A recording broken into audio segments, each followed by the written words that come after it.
Здравствуйте, рада приветствовать вас в проекте «Онлайн-среда». Меня зовут Катерина Сергеева, и сегодня мы расскажем вам актуальные новости России и нашей республики, а также обсудим интересные события, ответим на ваши вопросы. Оставайтесь с нами, будет интересно. Специальный налоговый режим для самозанятых сохранят до 2028 года. Никаких изменений в режиме работы самозанятых до истечения срока проведения эксперимента не планируется. Эксперимент проводится с 2019 года и завершится в 2028. В течение этих лет условия налогообложения остаются прежними, заявили в пресс-службе. Совет Федерации 9 октября предложил правительству рассмотреть вопрос о досрочном завершении эксперимента уже в 2026 году. В сентябре глава Минэкономразвития Максим Решетников напомнил, что Кабмин обещал не трогать вопрос Института самозанятых 10 лет, до конца 2028 года. По его словам, это принципиальная позиция правительства. Министр также призвал решать эти вопросы комплексная система, а не дергая какие-то одни ниточки. Решетников говорил, что уже сейчас пора приступать к обсуждению того, что будет с налогообложением для самозанятых после 2028 года. В начале года замминистра экономического развития Татьяна Илюшникова заявила, что в нынешних условиях правильнее направлять людей в наем или в наиболее нужные экономике виды деятельности. Илюшникова отметила, что власти обсуждают сокращение соответствующих субсидий, чтобы не поощрять машинальную регистрацию статуса самозанятого, в частности, в рамках социального контракта. Власти России не должны проводить политику, которая бы загнала самозанятых в серую зону, заявлял президент России Владимир Путин. В конце сентября Минфин предложил повысить НДС с 20 до 22%, а лимиты для упрощенки снизить до 10 миллионов рублей. В Госдуме назвали возможный срок введения лимита на число банковских карт. С декабря в России могут начать действовать ограничения на количество банковских карт, оформленных на одного человека, сообщил председатель Комитета Госдумы по финансовому рынку Анатолий Аксаков. По словам парламентария, властям изначально обсуждалась идея ограничить число карт 10, однако от этого варианта отказались в пользу более гибкой системы. Итоговая инициатива предусматривает два лимита – не более 5 карт в одном банке и не более 20 во всех кредитных организациях суммарно. По словам Аксакова, власти планируют запустить специальный сервис, позволяющий клиентам отслеживать, где и когда они выпустили свои карты. Этот инструмент должен повысить прозрачность и упростить контроль за пластиком. По словам зампреда Центробанка Алексея Гузнова, ограничение по количеству банковских карт на человека не создаст сложности для россиян. Это достаточно важный фактор, который позволит в том числе бороться с дроперством, с теми социальными явлениями, которые сейчас получили слишком большое распространение, отметил Гузнов. Ограничение по количеству банковских карт вошло во второй пакет мер против кибермошенников, сообщил в августе аппарат зампреда правительства Дмитрия Григоренко. Всего в пакете около 20 инициатив, в частности, наказание за применение мошенниками искусственного интеллекта. В России предложили новые правила для питбайков. В Госдуме разработали законопроект, который регулирует использование питбайков и предусматривает, в частности, запрет на продажу бензина несовершеннолетним. Об этом сообщил председатель Думского комитета по молодежной политике Артем Митилев. По его словам, документ может быть внесен в парламент до конца 2025 года. Как отметил Артем Митилев, уже подготовлен собственный законопроект, который направлен в правительство. Он предусматривает, во-первых, приравнивание питбайков к транспортным средствам, во-вторых, запрет их пользования на дорогах общего пользования. Кроме того, законопроект наделяет Министерство спорта России полномочиями определить места, где разрешено использование этой техники. Митилев также подчеркнул, что правило коснется запрета продажи бензина и дизельного топлива несовершеннолетним, а также введения маркировки питбайков. Он также обратил внимание на доступность такой техники через маркетплейсы, где любой желающий может легко купить питбайк и получить его уже на следующий день, что является серьезной проблемой. Ранее депутат Госдумы Иван Сухарев предложил МВД ужесточить наказание для водителей питбайков, нарушающих правила дорожного движения. Бесплатная юридическая помощь на госуслугах. Получить консультацию проверенного юриста, найти надежное бюро и записаться на прием поможет новый сервис «Бесплатная юридическая помощь» в каталоге «Жизненные ситуации» на госуслугах. Там же перечислено, кому доступна такая поддержка, в том числе малоимущим, инвалидам первой и второй группы, многодетным и ветеранам. Как это работает? Вы описываете свою проблему. На основе данных из госсистем заявление сформируется автоматически. Юрист проконсультирует вас и, если потребуется, подготовит все документы для защиты ваших интересов. Новый сервис поможет поможет людям решить самые разные вопросы, например, с назначением и перерасчетом пенсии или с субсидиями малоимущим на оплату жилья. Кроме того, через сервис можно узнать, где находится ближайшее юридическое бюро и выбрать удобное время визита. Все организации проверенные, так вы не столкнетесь с мошенниками, которые предлагают бесплатную юридическую помощь. Благодаря жизненным ситуациям люди тратят минимум времени на решение своих вопросов, реже ходят по инстанциям и заполняют меньше документов, а также получают готовый план действий и исчерпывающую информацию о том, как решить свой вопрос. Все больше государственных услуг можно получить онлайн благодаря проекту «Экономика данных». Выбирайте нужную в сервисе жизненную ситуацию, среди них поступление в вуз, многодетная семья, выход на пенсию и другие. Самозанятые с 2026 года смогут оформлять оплачиваемые больничные. Возможность оформления оплачиваемых больничных при временной нетрудоспособности станет доступна самозанятым с 2026 года. Для этого им необходимо с 1 января застраховаться в социальном фонде.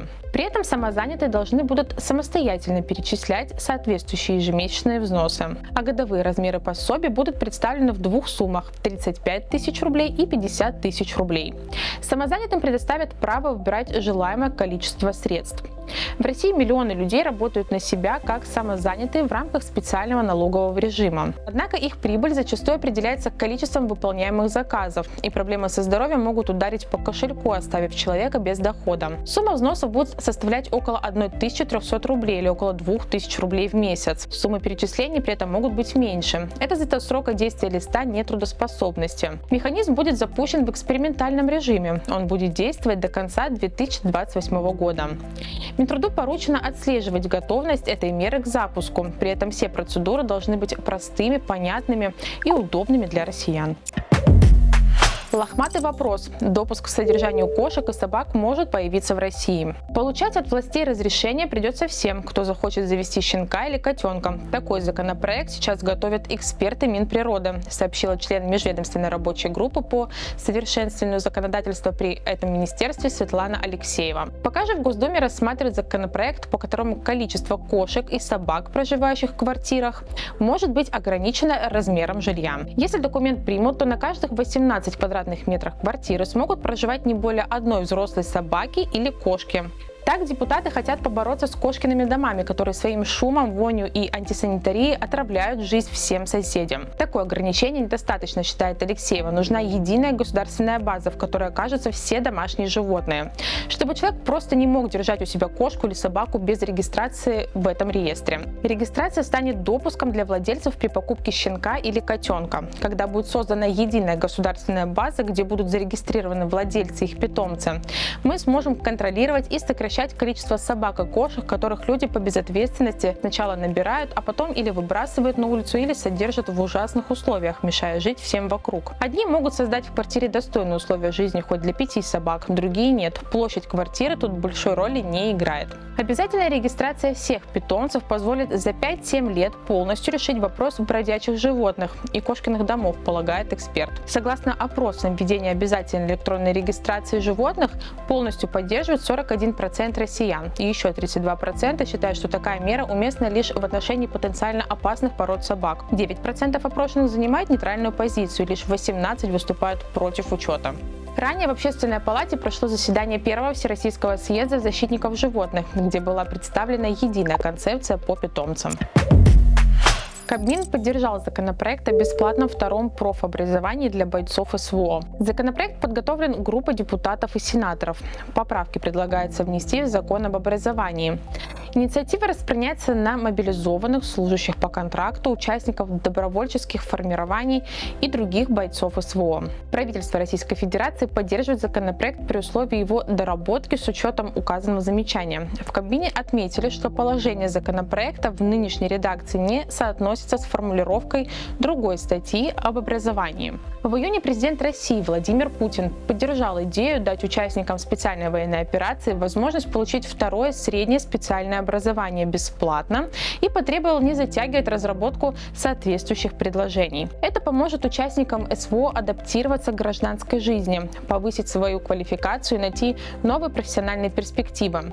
Подобная мера укрепляет систему социальной защиты бойцов и подчеркивает признание заслуг наших защитников, а также способствует развитию системы профессионального образования в стране.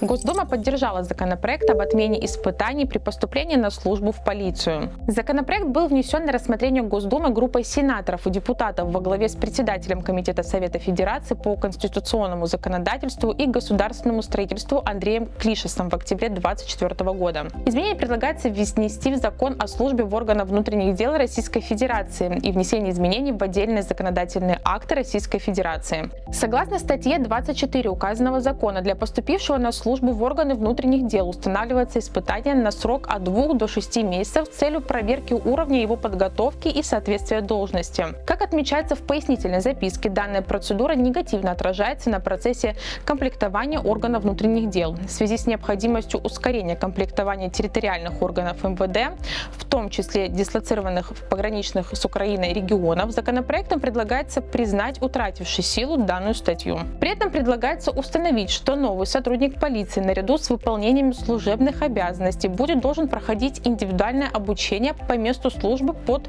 руководством непосредственно начальника и наставника из числа опытных сотрудников. Порядок организации обучения, изучения его личных качеств, сроки обучения и порядок оценки будут установлен МВД России. Также предлагается изменить срок, на который может заключаться срочный контракт с сотрудником, впервые поступившим на службу в полицию. Сейчас контракт заключается на 4 года. Законопроектом предлагается установить срок от 1 до 5 лет. Как отмечают авторы, это позволит упростить процедуру увольнения сотрудника, принятого на службу без испытания, если за год будет установлено, что он не подходит по всем личным и деловым качествам для службы.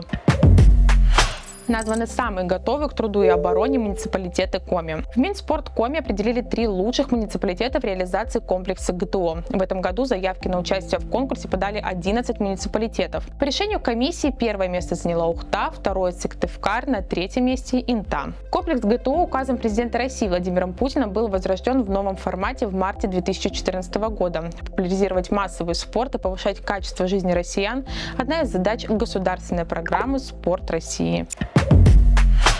Полицейские Инты и Воркуты выявили факты мошенничества при получении соцвыплат. Сотрудники МВД России Интинские уличили 2 женщин 90 и 85 года рождения в мошенничестве с получением социальных выплат. В ходе оперативно-розыскных мероприятий установлено, что подозреваемые имеют постоянное место жительства на Северном Кавказе и заполярный город никогда не посещали. Однако в течение нескольких месяцев они предоставляли в отделение Социального фонда Российской Федерации по Республике Коми заведомо ложные сведения о своем месте жительства и своих детей. Указанные данные направлялись дистанционно через портал государственных услуг. На основании предоставленных документов женщинам были начислены и выплачены пособия в связи с рождением и воспитанием детей с применением районного коэффициента, предусмотренного для жителей северных территорий. Общая сумма незаконно полученных выплат составила более 400 тысяч рублей. Аналогичное хищение денежных средств в виде социальных пособий на детей совершила и жительница Московской области, будучи фиктивно зарегистрированной в Воркуте. В результате злоумышленница обманным путем получила 250 тысяч рублей. Дознавателем ОМВД России Интинский и следователем ОМВД России Воркутинский в отношении подозреваемых возбуждены уголовные дела по признакам преступления, предусмотренного частью 1 и частью 3 статьи 159.2 УК РФ «Мошенничество при получении выплат». Максимальная санкция данной статьи предусматривает наказание в виде лишения свободы на срок до 10 лет. МВД по Республике Коми предупреждает, что статья 159.2 УК РФ устанавливает уголовную ответственность за мошенничество при получении выплат, то есть хищение денежных средств или иного имущества при получении пособий, компенсации, субсидий и иных социальных выплат, установленных законами и иными нормативно-правовыми актами путем предоставления заведомо ложных сведений или недостоверных сведений, а равно путем умолчания о фактах, влекущих прекращение указанных выплат. Законодателем к указанному виду мошенничества отнесено незаконное получение пособия по уходу за ребенком, безработицы, а также материнского капитала и иных социальных выплат. К числу иных социальных выплат относятся, например, трудовая пенсия, в ее страховой части социальная пенсия и другие. Способ совершения преступления может выражаться как в активных действиях, это предоставление поддельных справок на получение выплат, так и в пассивных – умолчание о фактах, влекущих прекращение выплат. Выпускницу из НТ оштрафовали за шпаргалку на экзамене. 20 июня 2025 года одна из учениц выпускного класса принесла на экзамен по математике шпаргалку, тем самым нарушив требования пункта 72 порядка проведения ЕГЭ по образовательным программам среднего общего образования, утвержденного приказом Министерства просвещения России. За это предусмотрена ответственность по части 4 статьи 19.30 КоАП РФ «Нарушение требований к ведению образовательной деятельности и организации образовательного процесса». В соответствии с материалами дела, письменные заметки были обнаружены организатором, когда ученица попросила выйти из аудитории. При себе она имела несколько листов черновика, предварительно спрятанных в паспорте. Переписав на них условия и решения заданий, ученица хотела выйти из аудитории. Рассмотрев представленные материалы, мировой судья Центрального судебного участка НТ постановил признать выпускницу виновной в совершении административного правонарушения и назначил ей наказание в виде административного штрафа в размере 3000 рублей. Постановление обжаловано не было и вступило в законную силу. А сейчас мы ответим на самые интересные вопросы, которые задавали интинцы на этой неделе. Когда интинцы смогут посетить ледовый каток? Спортивная школа Интинская провела большую работу по подготовке льда. Прошла заливка льда, прошла разметка льда. В понедельник прошла первая тренировка фигурного катания на коньках и хоккей с шайбой. Планируется первое массовое катание 18 октября. Следите за информацией ВКонтакте «Спортивная школа Интинская». Кто должен следить за чистотой контейнерных площадок? За вывоз мусора отвечает региональный оператор. За уборку контейнерной площадки и вокруг контейнерной площадки того мусора, который может быть разнесен животными, ветром, либо высыпается из контейнерных баков в процессе перегруза в автомобиль, отвечает управляющая компания. Управляющие компании несут ответственность за содержание контейнерных площадок в надлежащем состоянии. Согласно действующему законодательству Российской Федерации, обязанности управляющей компании входит регулярная уборка территории данных контейнерных площадок, поддержание чистоты и порядка вокруг этих площадок, а также информирование жильцов о правилах пользования площадками и ответственность за нарушение данных правил. За неисполнение вышеуказанных обязательств управляющие компании могут нести административную ответственность, предусмотренную Кодексом Российской Федерации об административных правонарушениях. Наиболее распространенные проблемы являются мусор вокруг площадок.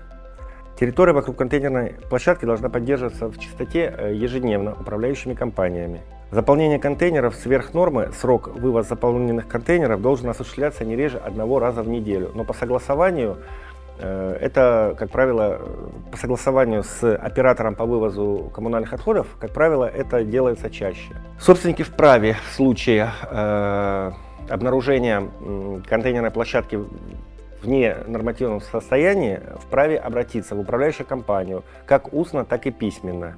Если проблема не решается своевременно, жители вправе обратиться в жилищную инспекцию по городе Инта. Как стать курсантом ДСАФ по линии Минобороны? Какие преимущества это дает? Интинская автошкола ДСАФ России приглашает на обучение молодых людей.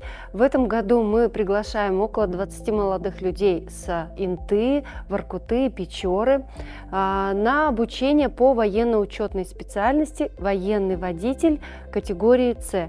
Это водитель грузовиков более 3,5 тонн. Обучение будет происходить на базе Интинской автошколы ДСАФ в течение 3 месяцев.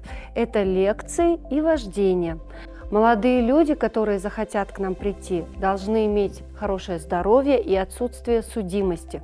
Для того, чтобы прийти, нужно обратиться либо к нам в учебную часть на 2-й этаж, либо подойти в военный комиссариат своего города, к нам в Инту или в город Печоры, или в город Воркуту. И мы потом будем рассматривать по направлению военкомата молодых людей и начинать обучение. Обучение у нас происходит по вечерам, вечером происходят лекции. С понедельника по пятницу каждый день это интенсивные занятия, конечно, легко не бывает. Занятия по устройству автомобилей, по вождению, по знаниям правил дорожного движения. Вождение происходит вне графика лекций. Вождение по нашему городу в количестве 72 часов. Молодые люди управляют автомобилями «Урал». Это достаточно серьезно и ответственно. И за эти 3 месяца мы молодых людей обучаем и представляем на экзамен. Сначала проходит военный экзамен, а потом экзамен в ГИБДД. По результатам они получают права и могут этими правами воспользоваться не только в армии, но и в гражданской жизни после того, как отслужат. В армии, конечно же, очень востребованы военные водители, их там ждут с нетерпением, поэтому все молодые люди, которые пойдут в армию, они должны понимать, что бы они хотели, и если у них все получится, то будем ждать их у нас в автошколе. Обучение оплачивается полностью Министерством обороны. То есть если брать для гражданских специалистов, то подготовка с нуля стоит больших денег, а тут полностью возмещает все Министерство обороны. А наши ребята, интинцы, обычно совмещают с последним курсом техникума, то есть они заканчивают в техникуме обучение и перед получением диплома обращаются за подготовкой на военного водителя.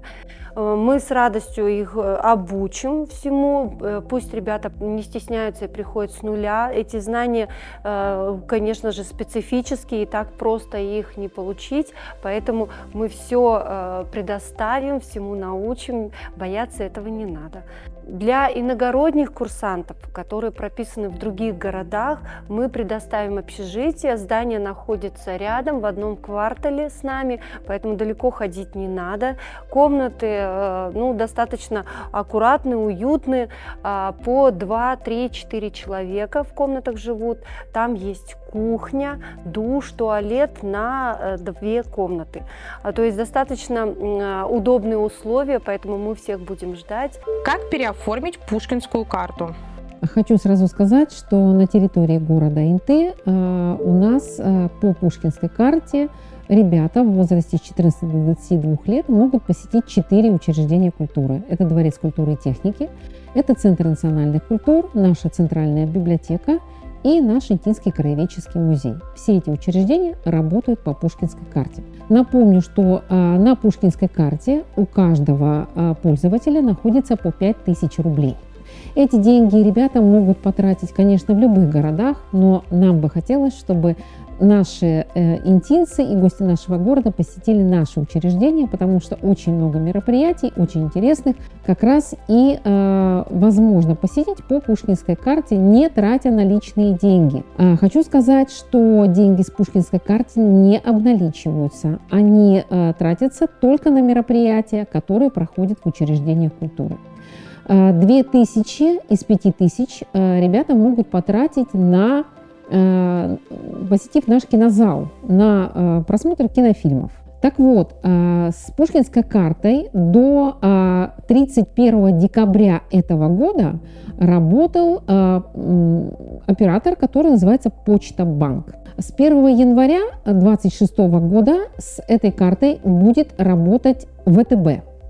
Поэтому для того, чтобы переоформить эту карту, необходимо подать заявление, которое подается на госуслугах «Культура». Это можно сделать самостоятельно, либо привлечь родителей или взрослых людей, которые помогут ребятам это сделать. Хочу сказать, что деньги, которые остались сейчас, нужно тратить быстрее, потому что до 31 декабря они будут действительны. С 31 декабря эта сумма сгорит, к сожалению. Поэтому прошу всех пользователей с 14 до 22 лет активно подключиться к новому, в общем-то, подключению и успеть это сделать до 28 декабря. С 12 января следующего года ребята могут получить новую карту, пушкинскую карту, но с пользователем ВТБ. Надеемся, что все получится. Если необходимы будут консультации можно получить в наших учреждениях культуры, я их перечислила. И надеемся, что мы не потеряем никого, и ребята придут на наши мероприятия. Вот и подошел к концу выпуск проекта «Онлайн-среда». Благодарим вас за внимание. Надеемся, что вы узнали много нового и интересного. Увидимся с вами на следующей неделе. До новых встреч!